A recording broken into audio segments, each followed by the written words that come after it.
And then there was the Songhai Empire. One of the most prominent empires of that time period was the Mali Empire, and it was in West Africa, right? Mali is pretty much where present-day Mali is, right near Senegal, Gambia, and just south of Mauritania. One of the leaders of the Mali Empire, his name was Abubakar II. One day in the year 1311, he decided he wanted to explore. It was actually, he decided this a couple years leading up to this. But he decided he wanted to explore the Atlantic Ocean and what he called the Great Sea and see what was beyond the ocean that everybody talked about so much. So one day, Abubakar II, with a bunch of servants and a bunch of assistants, constructed a bunch of ships, and they sailed off the Atlantic into the Atlantic Ocean, and they never returned. There is an author by the name of Ivan van Sertima who argues that African people actually arrived in the Americas more than 100 years before Christopher Columbus had. There's even evidence from Christopher Columbus where he describes African people being there prior to him arriving. Abubakar II never returned. He was the emperor of Mali. So the person that succeeded him, his name was Mansa Musa. Mansa Musa reigned from right around 1312 to about 1337. But he was one of those individuals. Mansa Musa was a Mandinka African. He was one of those individuals that wanted to put Mali on the map. He wanted to trade with Arabs. He wanted to trade with Europeans. He wanted to trade with other African groups. So he decided one day he went on his pilgrimage to Mecca, because that's what he was a Muslim, that's what his duty to go to Mecca. On his pilgrimage to Mecca, he brought about 60,000 people with him. Caravan upon caravan upon caravan. And in traveling to Mecca, he gave out gold everywhere he went. Mansa Musa, according to records, they say he was the richest person to have ever lived on the planet. They said he was worth $400 billion. One individual, a Mandinka. But he wanted to make Mali attractive to the outside world. So he started showing off his wealth, showing off his gold. He was so rich, and he gave out so much gold when he passed through Cairo, Egypt, he caused a recession in that city. Talking about making it rain, right? Throwing that money out there like that. So on his way back, all of these travelers and all of these merchants and everybody and all these great scholars and thinkers, they all wanted to follow Mansa Musa back to Mali. So this is where you start seeing people constructing Timbuktu and all these great learning centers all throughout the Mali Empire. Philosophers came, mathematicians came, all types of scientists, Muslims, everybody from all over the world came, and they contributed to the construction of this great empire known as Mali. Mali had become so prominent that even there was a Spanish cartographer in 1375, when he drew a map of the world, when he drew Africa, he drew a black man with a gold nugget in his hand and a crown on his head. That was the perception of Africa by outsiders in those days, the land of gold.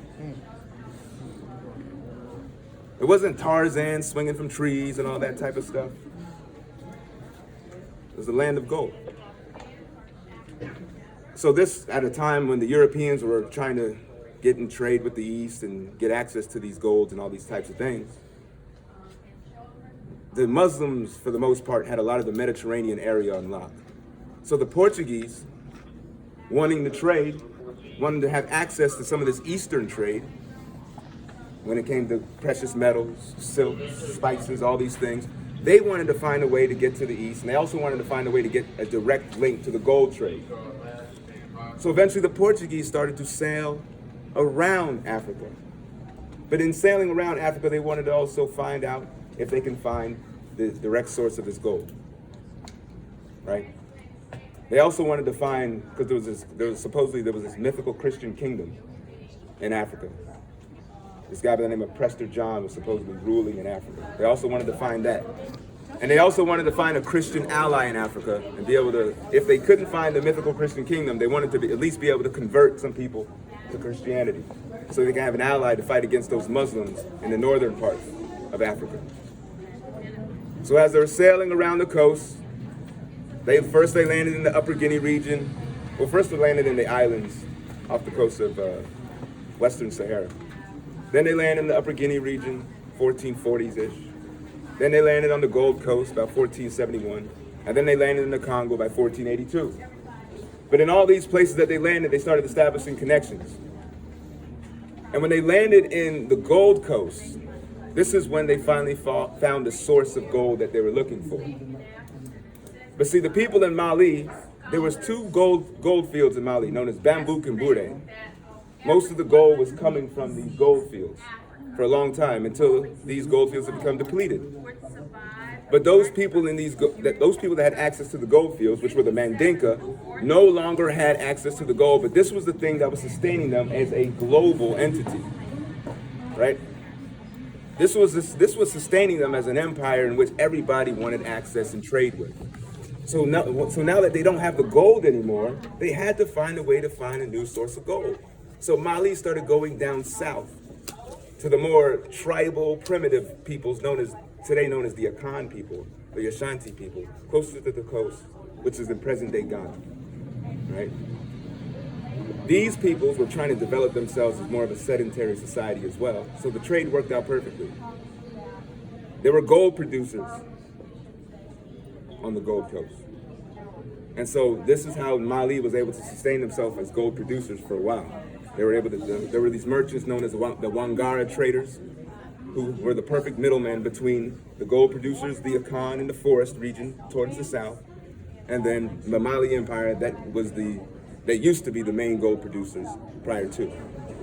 But as the Portuguese start sailing along the coast of Africa, and not only sailing along the coast of Africa, but also sailing to Asia, sailing to South America, sailing all over the world, they're able to make trade relations with all types of people, getting all types of resources from all over the world. These Akan individuals that were producing gold on the Gold Coast didn't see much reason to continue to trade northward with the Africans, with the Wangara, with the Mali. So they started to trade where? Towards the coast. Because the Portuguese were bringing the world to their doorsteps.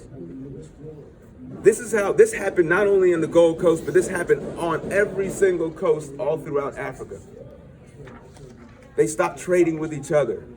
They stopped becoming, I guess, self-sufficient in a sense where, these individuals are actually producing locally, trading locally. But now they're getting everything from the outside. And then they're becoming dependent upon these trades.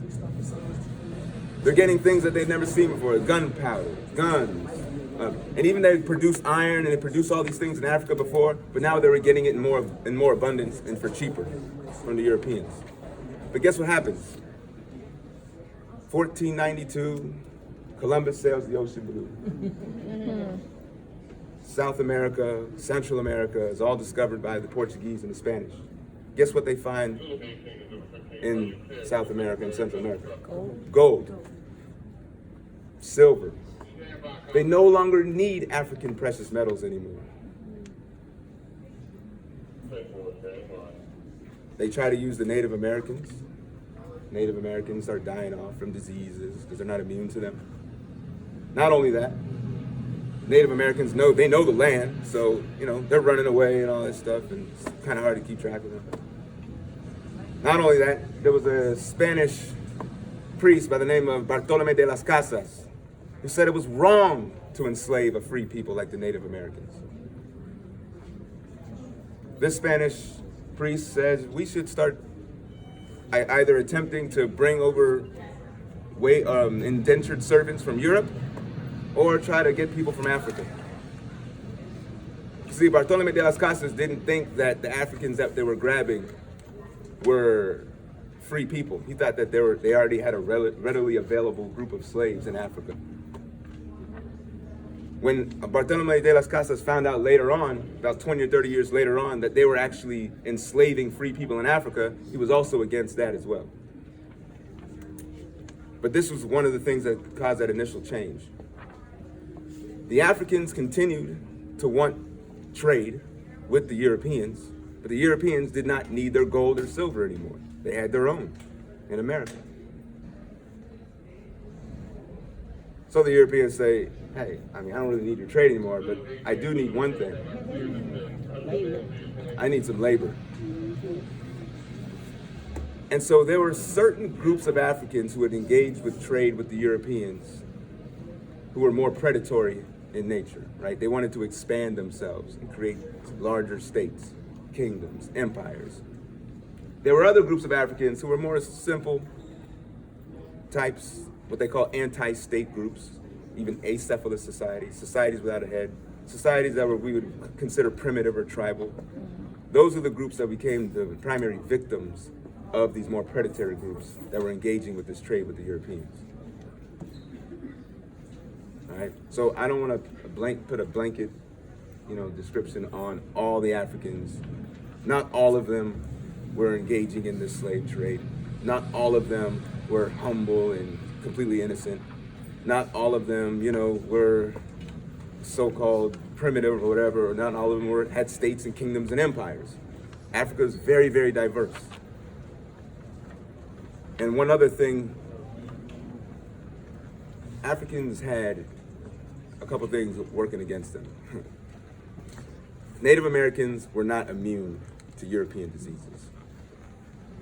Europeans were not immune to tropical diseases. Africans were immune to European diseases, and Africans were, by and large, immune to a lot of the tropical diseases. So they became the perfect candidate after a while, after years and years of this process going on. And they became the primary group of people that they started to enslave. But in the early years, when you're talking about like late 1400s, early 1500s, they tried a lot of different groups because it was all about money at the end of the day. But it just turned out by the 17th, 18th, 19th century, Africa had built these networks with the Europeans, and it just became this kind of thing, all right, from here on out. So just to kind of get you guys a little understanding of how this process started. And I don't want you guys to think that like your ancestors were some type of bad luck accident or anything. But it was just proximity, prior trade relations created between the Portuguese and the west coast of Africa, and a number of other things. All right. Any questions?